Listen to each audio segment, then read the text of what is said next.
Kaibigan, pag-usapan po natin high blood pressure. Okay, ha? Alam niyo itong high blood talaga, tridor na sakit to. Ang problema sa high blood, napakaraming Pilipino may high blood. 25%, mga ganun karami. So, million-million yan sa adult population natin may high blood. Tapos, maraming may high blood, walang sintomas.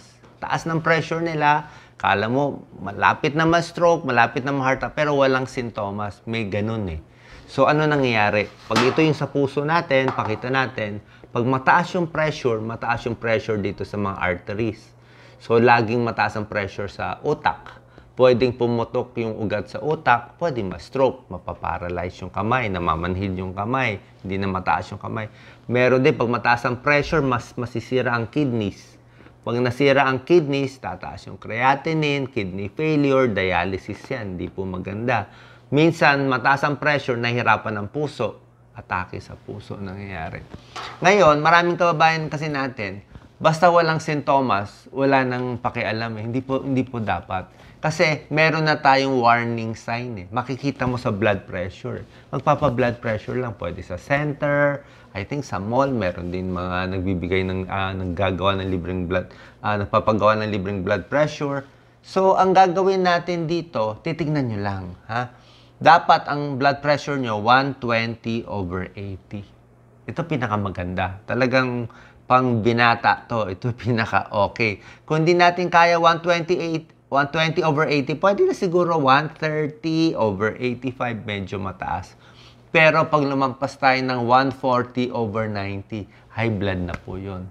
Lampas na po yun. May ibang kababayan natin, 160 ang blood pressure, 180, meron dyan, 200 pa, pero walang sintomas.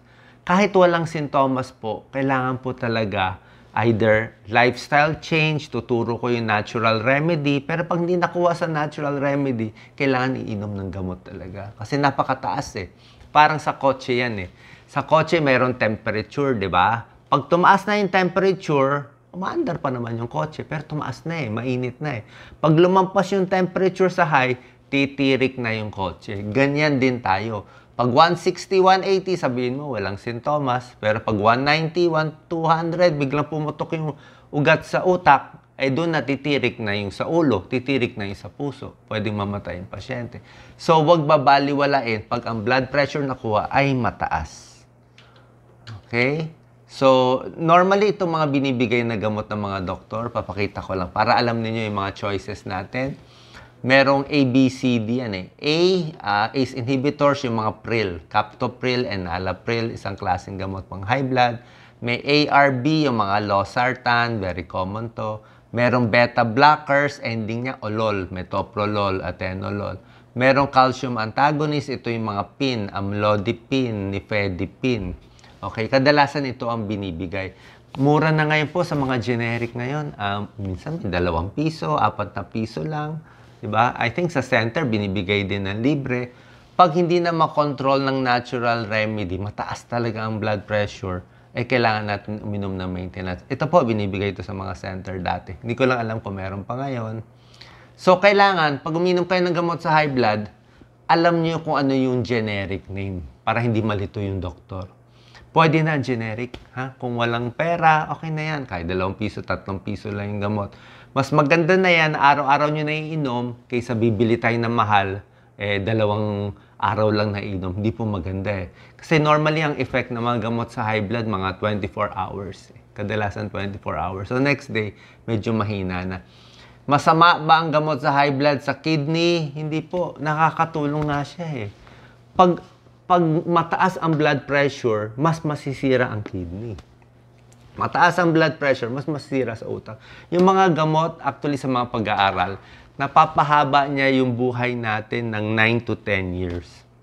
So, pag lifespan mo, palagay natin lifespan mo, 80 years old lang dapat. Pag nag-maintain ka ng gamot sa high blood, sa diabetes, plus 9, plus 10 years, so aabot ka ng 90 years old. Actually, yung lola ko, alam ni Doc Lisa to, lola ko umabot ng 100 years old. Ako gumagamot sa kanya. Kaya lang, bagong doktor pa ako noon. Nung mga 80 siya, bagong doktor pa lang ako doon, nabigay kong gamot sa kanya, perindopril, Coversil, medyo mahina. Dahil doon, pumunta siya sa isang lugar, na-stroke siya. Tapos nung na-stroke siya, hindi pa ako, bagong doktor pa lang ako na, hindi pa ako cardiologist eh. Pinalitan ko ng amlodipine na mas malakas. Mula nung na-control siya ng amlodipine, umabot siya ng 100 years old. Pero iniisip ko, kung maaga ako naging doktor, kung maaga ako na-control yung high blood niya, baka lumampas pa siya ng 100 eh. O, biro mo, bihira na yung ganong edad ngayon. Kasi nga, nako-control natin. Pero oras na nahinto ko yung gamot sa kanya, ay tataas talaga. Ganon din po sa inyo. Kung may high blood kayo, may maintenance kayo, tapos titigil nyo, tignan natin, pwede nyo naman tigil kung tataas yung blood pressure. Pwede nyo lang itigil, alam nyo kailan lang, kung hindi kayo mataba. Kasi pag overweight kayo ng 10 pounds, 20 pounds, hirap yung katawan, tataas ang blood pressure mo ng 10, 20 points. Eh. Kung payat kayo, pwede yon. Kung wala kayong lahi ng high blood sa pamilya, pwede yon. Kung iiwas kayo sa alat, patis, toyo, kakayanin din yan. Ha? So kung ganito kayo, payat, very strict kayo dito sa pagkain nyo, gulay, bihira lang yung mga baboy, taba, kaya natin yan. Kaya nang walang gamutan. Merong taong ganun. Pero ay kung puro chicherya, puro maalat, puro stress, kulang sa tulog, tapos pag blood pressure mataas, 'di ba? Kaysa ma-stroke tayo, 'di ba? Ituloy na lang natin yung maintenance. Kahit anong gamot, basta mag-maintain kayo ng healthy lifestyle, pag hindi nakuha, tulungan natin ng gamot. Sayang, plus 9 to 10 years. 10 years nyo pa makakasama yung pamilya nyo, sayang po.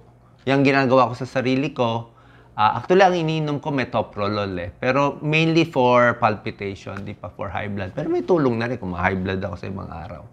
Ha? So kung anong maganda sa akin, ginagawa namin sa sarili namin, yun ang gusto ko ituro sa inyo. So anong magandang gulay? Ito po, maraming gulay mas maganda. Ako gusto ko talaga, mas mababawasan ang gamot nyo. Mababawasan ang gamot sa diabetes, sa cholesterol, sa high blood. Oras na more gulay ang kakainin. Lahat to green leafy vegetables, mataas sa fiber, mababa cholesterol, laban pa sa cancer. Pero pag hindi natin naalagaan yung cholesterol, naninigarilyo, hindi na-control yung high blood, pwede ma-stroke. Ito po nababara sa puso. Mayroon pang mga opera, mahal po yan, ayaw natin. Ano sintomas ng heart attack? Ito sumasakit sa dibdib. Pakita natin, Doc Lisa. Pwede sa dibdib, sa kaliwang kamay, pwede sa leeg, chest pain yan, sa puso. Mga 15 to 30 minutes ang sakit eh. Sa babae, parang dinadaganan, minsan parang tinutusok. Medyo iba sintomas sa babae. Parang pinapawisan, parang nasusuka, parang matutumba. Meron din ganon. Emergency for heart attack, actually aspirin binibigay 160 milligrams. Pag stroke naman, iba naman ang stroke. Actually sa high blood, common yung stroke, yung mga dumudugo yung sa ulo. Pag stroke, biglang namamanhid yung kamay, hindi na naaakyat yung kamay. Pag pinataas mo yung kamay, isa na lang, ganyan na lang minsan nagko-collapse. Eh. So lahat ito, makokontrol basta mababa yung pressure mo. Parang sa kotse nga, sinabi ko, yung temperature dapat cold lang. Oras na nag-overheat na, umiinit na yung katawan natin, tumataas na yung blood pressure, ay kailangan ipababa na natin. Ha? Pwede kayo deep breathing exercise, sinuturo ko, papayat tayo, bawas sa stress. Diba? Yung iba, tumigil lang sa trabaho, bumaba na to. Natanggal lang yung kaso, yung problema, yung away, bumaba na to. Okay? So, pero pag hindi bumababa, may lahi tayo ng high blood, tapos hindi maganda yung surroundings natin, may problema tayo, walang masama po. Mag-maintain na lang tayo, pampahaba ng buhay. Many years ago, 100 years ago, ang buhay ng tao maiksi. I-check nyo pa, 60 years old lang, patay na yung tao. Noong 1800, 50 years old lang, patay na ang tao. 40 years old sa kanila, old age na nun eh. Pero ngayon, umaabot 90, 100, 100 plus. Bakit? Itong mga na-discover na gamot, napakaganda. Sa diabetes, sa cholesterol, sa high blood, safe po yan.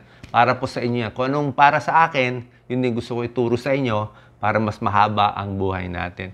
Okay? Ginawa ko tong video kasi merong ibang matigas ang ulo, tinitigil yung gamot, sayang. Tigil gamot na stroke. Pag na-stroke na, hirap na ibalik eh. Oras na ma-stroke na, ang hirap na po maibalik. Oras na paralyzed na, hindi na babalik sa dati. Kung babalik man, 50%, 30%. Napakahirap. So habang wala pang sira yung katawan natin, huwag na matigas ang ulo at sundin na healthy lifestyle. Pag hindi nakuha, tsaka na tayo uminom ng gamot. God bless po.